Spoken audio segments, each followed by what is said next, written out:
Hey everyone, welcome to the La Simone podcast where we talk everything self-care, mind, body, and spirit. Stay tuned because the new episode is premiering now.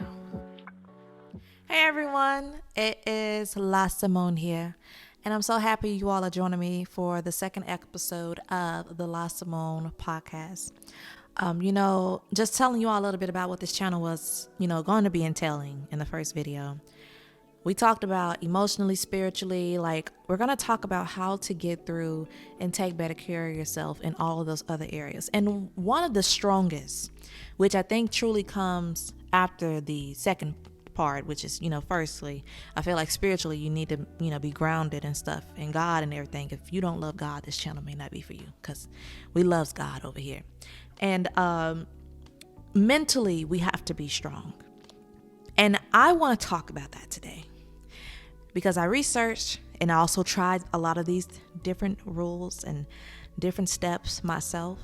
I want to talk about 10 ways to care for yourself mentally. 10 ways to care for yourself mentally. So y'all stay with me now, okay? Let's hit it. First, focus on positivity. Identify and challenge your negative and unhelpful thoughts.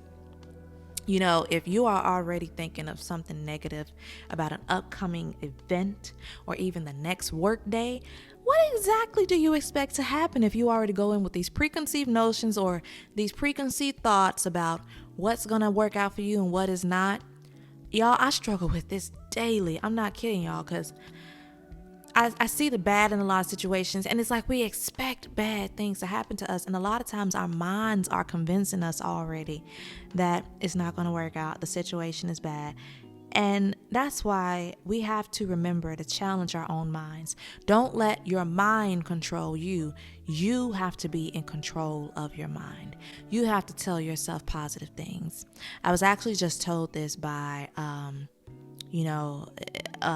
someone dear to me in my life now, who said that, be grateful that this didn't happen. Be grateful that that didn't happen. And my mother and father always say, you just don't know what other people may be going through. And I try to remember that. I try to remember okay, well, that may be bad, but how can I focus on positivity? Oh boy. I just can't. Anyway, number 2. Get more exercise. Get regular exercise. Just 30 minutes of walking every day can help boost your mood and improve your health. Relax and listen to music. Relax and listen to music. Y'all, neo soul. There's this playlist I'm going to drop down in the description box on this video. Neo soul. Oh my goodness, when I tell y'all I love me some neo soul. Ooh, it just is calm, it's soothing, and it relaxes you. I love this playlist because there are no words. It's just beautiful vibing music. Vibing, honey. You be vibing when you listen to that playlist. And speaking of music, listen to non-worded music. I just said that, ain't that funny? Smooth jazz, classical music, and as I just said, neo soul. See, I jumped ahead of myself. I was already on number 3 before I even got to number 3. That's just how much neo soul, a non-worded playlist, does to me.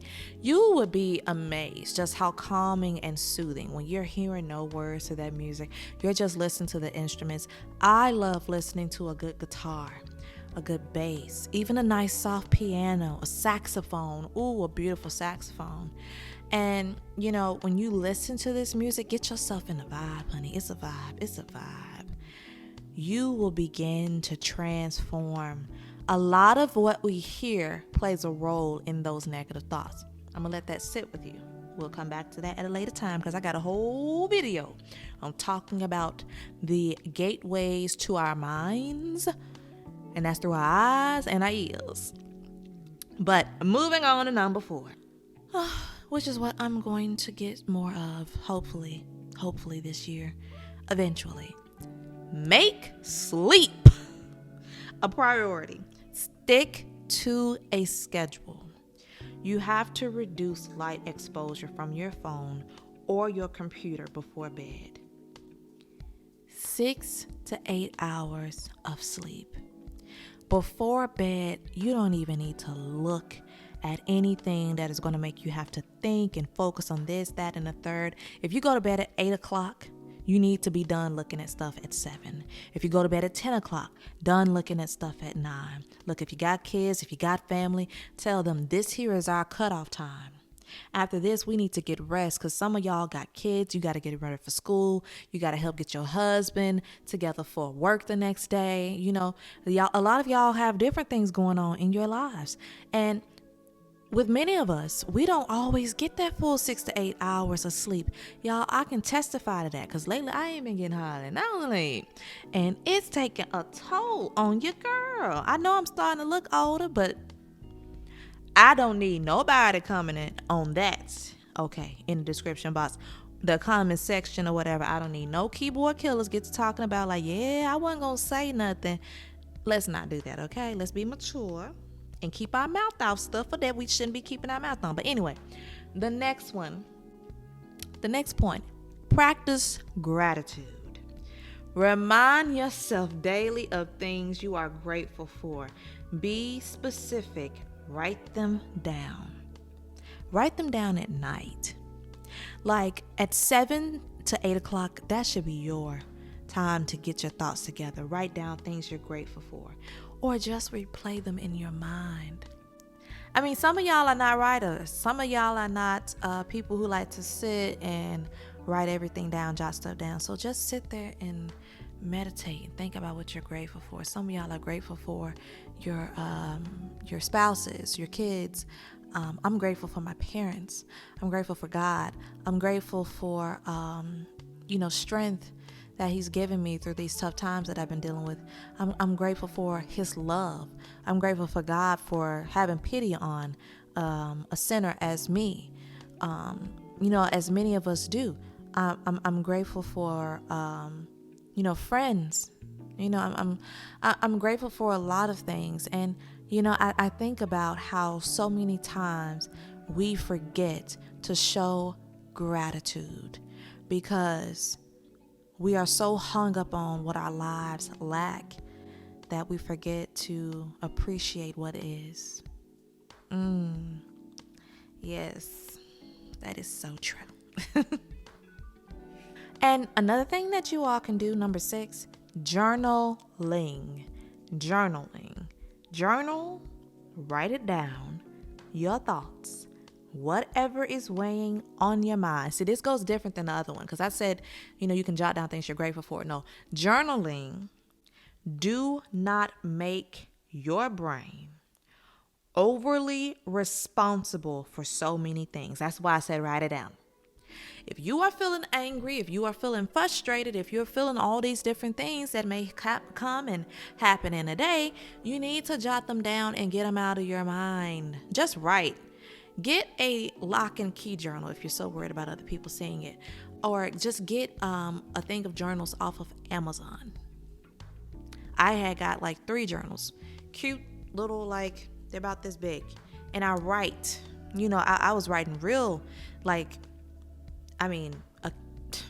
regularly for a long time. I just started slacking up because I got other projects and stuff going on, but I must say, it definitely did help getting that stuff out of my mind. It kept me, it made me stronger. It made me feel like I had someone to talk to, even though I was talking to myself and my journal.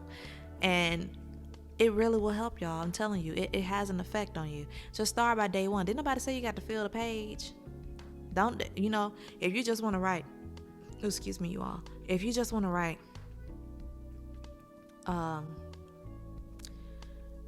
what's the day? I can just say today. You put the date, and then what you do is you start by saying, Dear Journal, today I just felt so frustrated. I don't know what else to do. It's your journal, honey. Do what you want to do, boo. The next thing that you should do is read a book. Doesn't it feel good when you're reading something that's entertaining and it's like this fabrication of made up drama of people who have nothing to do with you, or just reading something that is stimulating? I mean, it can be funny, but here's the thing. Do not read something that is overly challenging, Read something that's going to be relaxing. I'm not saying you just got to read a self-help book, but some romance and love novels. Look for drama-free ones.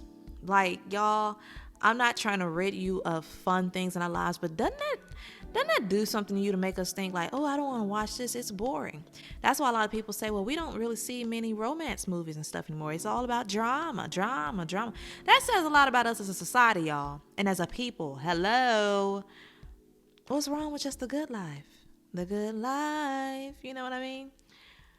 The next step I'm going to say, that can go hand in hand with reading that book, make yourself a cup of tea.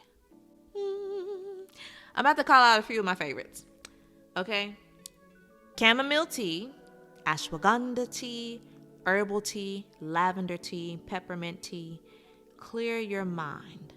It is a toxin-free drink that does the body good. And there is one particular tea that is by the Private Collection. It's an herbal cinnamon spice tea. It's so good. And I'm going to try to put that link down there as well. That tea is amazing. Amazing. And you know something else? After you finish drinking that cup of tea or whatever, like wherever you may be, if you are in your car and you're drinking your tea, or if you are in your house drinking your tea, or just in the park. Well, don't do this in the park. It depends on where you live, y'all, because I don't want to be responsible for nobody that's living in a crazy, dangerous area. But meditate. I want you all to meditate. Learn how to clear your mind. Put on a meditation video. And I want y'all to begin learning how to do this. Because I know, meditating can be hard at times because our minds find it so hard to settle down. Many of us stay wired because of our jobs, because of our daily lives, and what that entails and what it calls for us to do. But I'm going to insert a few links down below so we can learn how to meditate and get our minds centered. Okay? We're going to get that done, y'all. And last but not least, I think my favorite one, I know is my favorite off of this list. Pray to God. I'm going to say this for only those who agree. And I'm praying that it's everyone. But if not, it's okay. We waiting right here for you. Join the family. But no, pray to God. God is waiting for us to cast all of our cares to Him. Focus your mind on Him. Speak to Him. Ask God for the strength to become stronger mentally. That's what you have to do. I hope that you all enjoyed this video, because when we talk about 10 ways to stay positive mentally, it can become so challenging. I have felt this in my life for as long as I can think back. And it's so hard when we're going through trials and tribulations and, people, and it's just a journey, keeping our minds positive. But I can promise you this, even if you do only 6 steps that I named today, or 2, or even just 1. Some of y'all may try to go and do all of them like in a week, but just try it for 30 days. These 10 things that I just told you all about. And let me know in the comments if they do make a difference. And so I really do hope and pray you all will stay blessed, and that we will take better care of ourselves in 2024. Well, this has been another episode of the La Simone podcast. Thank you all so much for tuning in, and join us on next Tuesday when we discuss emotional intelligence. Until then, take care of yourself, because I know I will.